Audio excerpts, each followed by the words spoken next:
ভোটের মুখে ফের কেন্দ্রের ফতোয়া।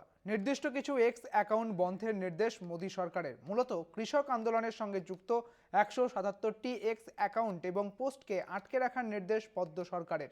বিরোধিতা এলন মাস্কের। আইনি পদক্ষেপের বার্তা দিয়ে মাস্কের অভিযোগ, এভাবে মত প্রকাশের স্বাধীনতা খর্ব করা যায় না।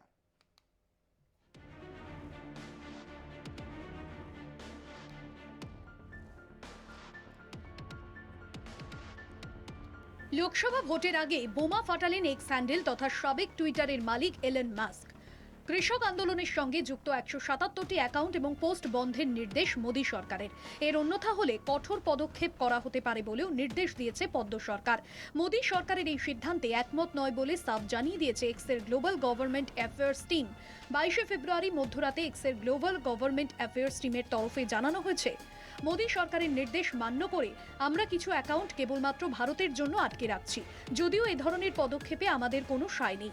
আমরা মনে করি মত প্রকাশের স্বাধীনতা থাকা উচিত। মোদী সরকারের এই পদক্ষেপে সুর চড়িয়েছে বিরোধী শিবির। এক্সের পোস্ট রিপোস্ট করেছেন কংগ্রেস নেতা জয়রাম রমেশ। বিজেপি সরকারের এই সিদ্ধান্তকে গণতন্ত্রের হত্যা বলে তোপ দেগেছেন তিনি। কংগ্রেস মুখপাত্র সুপ্রিয়া শ্রীনন্তে এক্স হ্যান্ডেলে লিখেছেন, গণতন্ত্রকে উপহাসে পরিণত করছে মোদী সরকার। মোদী সরকারের সঙ্গে কৃষকদের 4 বার বৈঠকের পরও মেলেনি রফাসূত্র খুঁজছে দুই পক্ষই।